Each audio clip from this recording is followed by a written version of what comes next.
On Friday, I was driving through Balboa Park, right by the golf course, and I ran into a pile of Christmas trees. Only later did I realize it was a recycling place, collecting Christmas trees probably to turn them into mulch. And then I went to Walgreens, and everything in the seasonal aisle, chocolate, decorations, candy, everything was on sale. It's almost anticlimactic this week after Christmas.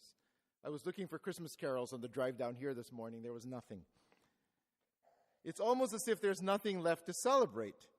Christmas is done, presents are exchanged. Let's move on to the next holiday, which apparently is Valentine's Day, according to Walgreens.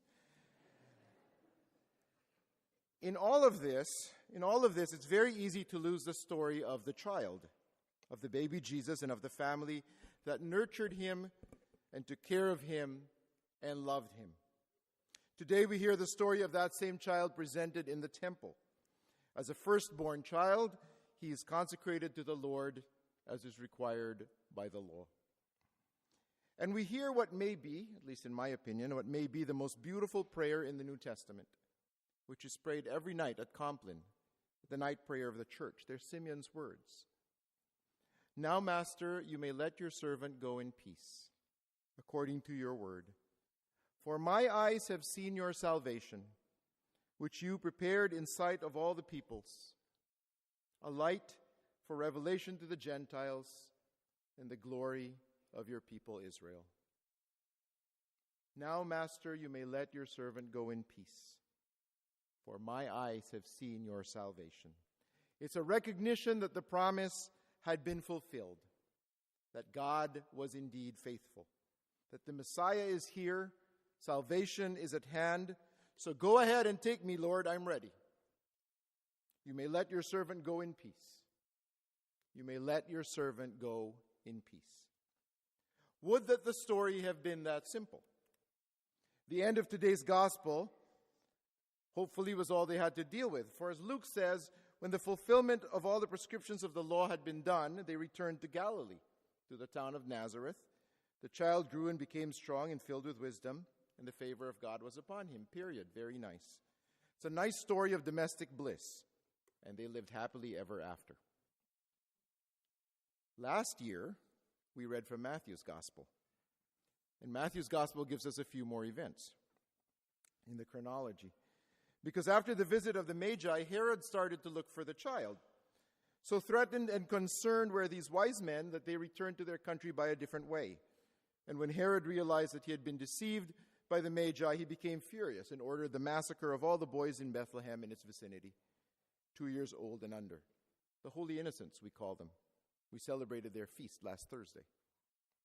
In the midst of Christmas joy, in the midst of celebration, in the midst of all the thanksgiving and the recognition of the arrival of salvation, surrounded as we are by twinkling lights and wishes of goodwill to all, at the singular moment when heaven and earth touch, when the incarnation of God's only Son is realized, the very first thing that the Holy Family has to do is flee. They had to flee to Egypt. God becoming human and sharing everything that we experience, to feel, to laugh, to cry, to be in need of help, to rely, as they say, on the kindness of strangers. On Christmas Eve, Pope Francis made an appeal for hospitality to the world's forsaken. Christmas, the Pope said, is a time for turning the power of fear into the power of charity. Many of you know that I spent the last 3 years working for the Jesuit Refugee Service, mostly in Africa and the Middle East. And so this is something very much on my mind, because today there are over 65 million refugees in the world, and over half of them are children.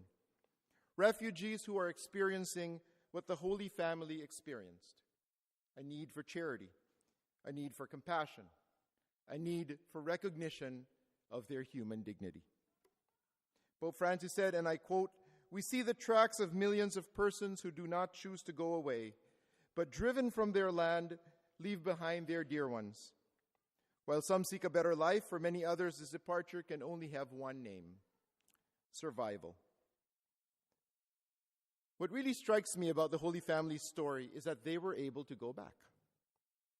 Matthew's Gospel tells us this, and I quote, When Herod had died, behold, the angel of the Lord appeared in a dream to Joseph in Egypt, and said, Rise, take the child and his mother, and go to the land of Israel, for those who sought the child's life are dead. He rose, took the child and his mother, and went to the land of Israel. But when he heard that Archelaus was ruling over Judea in place of his father Herod, he was afraid to go back there. And because he had been warned in a dream, he departed for the region of Galilee. He went and dwelt in a town called Nazareth, so that what had been spoken through the prophets might be fulfilled. He shall be called a Nazarene. The Holy Family was able to go back, not to their own hometown, but that they were able to go back to their land is a very rare occurrence. But even when they did not go to Bethlehem. They didn't go to Jerusalem, but they went much farther north, in Nazareth. Even today, even when they went back, they were displaced. Today, the average stay in a refugee camp is 16 years. 16 years. That's enough for a generation to be born, for another generation to pass away. And the majority of our refugee brothers and sisters never get to go back home. All they can hope for is what Pope Francis recognized: survival. And even today in the city of David, Bethlehem is surrounded by a high wall that restricts the movement of its residents. It's a very sad testament to the present state of affairs. But the child did grow. The child became strong. The child was filled with wisdom, and the favor of God was upon him. In all of his deeply formational human experiences of being afraid, of being hungry, of being vulnerable, that same child came to proclaim the good news that salvation had come. That in the end, God always triumphs. Now, Master, you may let your servant go in peace, according to your word. For my eyes have seen your salvation, which you have prepared in sight of all the peoples, a light for revelation to the Gentiles, and a glory to your people Israel.